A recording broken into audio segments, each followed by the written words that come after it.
Salut tout le monde et bienvenue à nouveau dans votre équipage de pirates préférés. Aujourd'hui, nous allons voir la relation entre le roi sombre et le futur roi pirate. Si vous voulez en savoir plus sur One Piece dans notre chaîne, laissez vos pouces en l'air et abonnez-vous pour rejoindre notre équipage de pirates. Avant de commencer, je vais vous parler un peu du roi des ténèbres et de l'actuel mécanicien de revêtement, Sylvester Rayleigh.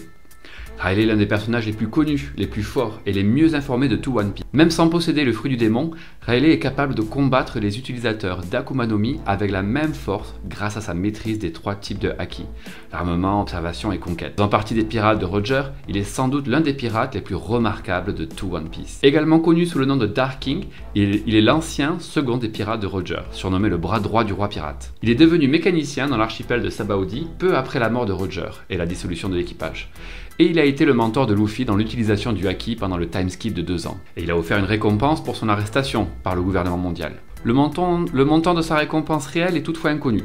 Cela a été confirmé lorsque Rayleigh a combattu Kizaru et lui a proposé de se débarrasser de son avis de recherche et de prendre sa retraite. Rayleigh est retourné dans l'archipel de Sabaody 6 mois avant Luffy. On le revoit dans le bar de Shaki, montant la force que les pirates du chapeau de paille ont acquise. Il a également fini d'enrober Thousand Sunny, Rayleigh, puis a rencontré Nami, Robin, Franky, Chopper, Usopp à Thousand Sunny. Il a également informé que Luffy était arrivé sur l'île et qu'il était sur le point d'enseigner à Nami comment faire fonctionner un navire habillé. Il a dit de déplacer le navire à Grove 42 et d'attendre que tout le monde se réunisse, en disant qu'il était enfin temps de redémarrer. Rayleigh est allé à Grove 46 pour vérifier que tout soit en ordre avec Luffy. Il a commenté la façon dont Luffy avait renforcé son haki. Après que Luffy a déclaré qu'il serait le roi des pirates, Rayleigh a montré un sourire et a eu les larmes aux yeux. Alors que les marins commencent leur recherche, Rayleigh dessine une ligne sur le sol avec son épée et avertit les marins de ne pas la traverser, déclarant que Luffy est son élève. Il a permis aux pirates du chapeau de paille de gagner du temps pour s'échapper de l'île du Fishman. Au cours d'une conversation avec Shaki, Luffy apprend qu'un ancien propriétaire du chapeau de paille était en fait Goldie Roger. Après avoir rappelé le jour où il a rencontré Roger, Rayleigh se mit à pleurer et commande que Luffy est un homme digne de ce chapeau.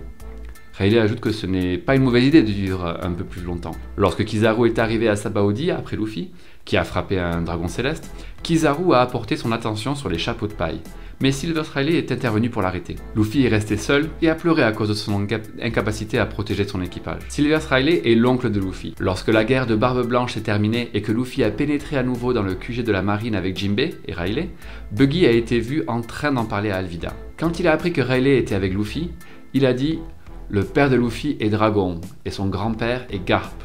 Donc Rayleigh est son nom. Si Rayleigh était le père de Shanks, ce dernier l'aurait probablement appelé Otosan, ce qui signifie père, ou Tochan.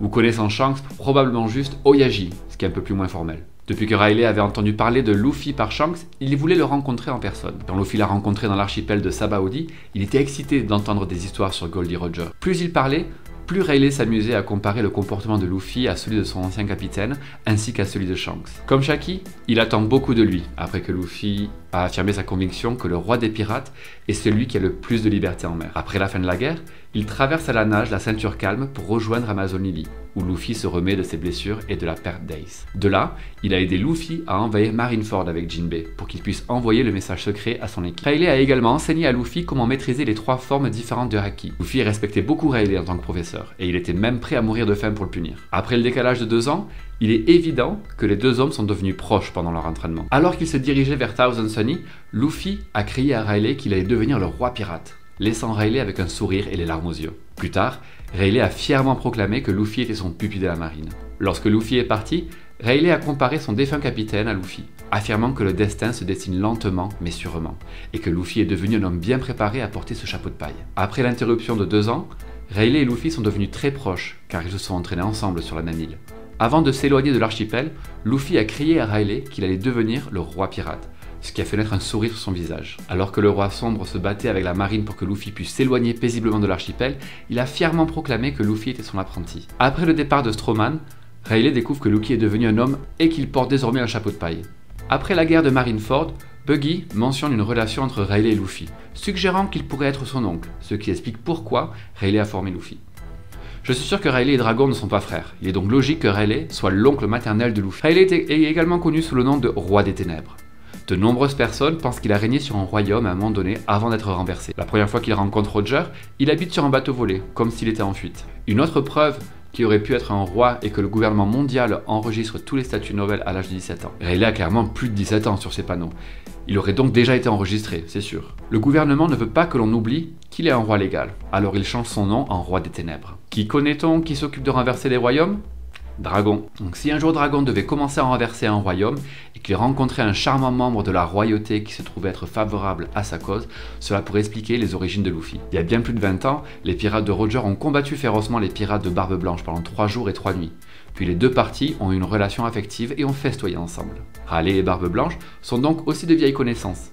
Bien que Rayleigh n'ait pas participé à la guerre principale, il a regardé les retransmissions en direct et bu de l'alcool dans les îles Chambord. Lorsque le dos de Barbe Blanche est mort à l'écran, Rayleigh a fini par verser des larmes.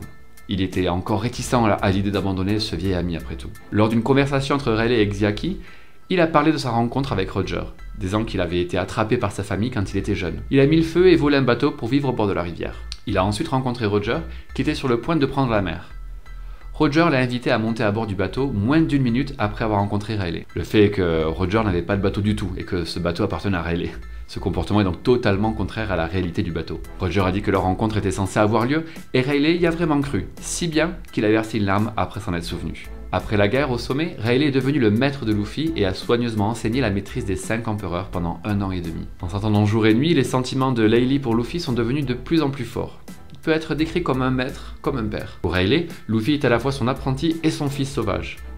Lorsque Luffy est reparti, il a dit au revoir à Rayleigh et lui a exprimé sa gratitude. Puis Rayleigh a regardé le petit corps de Luffy, la grande valise, dos à la dérive, et a de nouveau pleuré. Nous pouvons en conclure que pour lui, Luffy est encore un garçon qui a besoin de vivre de nombreuses aventures et de découvrir encore de nombreux endroits et de rencontrer des gens. Même s'il est son tuteur, il a exprimé une énorme gratitude pour avoir fait partie de la vie d'un pirate qui deviendra un jour important. Mon avis ? Rayleigh doit clairement avoir déjà appris l'éveil de Luffy et sa relation avec le libérateur Joy Boy. D'ailleurs, je crois qu'il est très fier d'avoir formé quelqu'un d'aussi talentueux et qui lui rappelle tant son capitaine. C'est tout mon Mugiwara. J'espère vraiment que vous avez apprécié cette vidéo, et si vous avez des suggestions pour une vidéo, n'oubliez pas de commenter ci-dessous, car je les lirai toutes comme je le fais toujours. N'oubliez pas non plus de laisser un like et de vous abonner et de sonner la cloche pour ne pas manquer le contenu de votre Pirate Crew.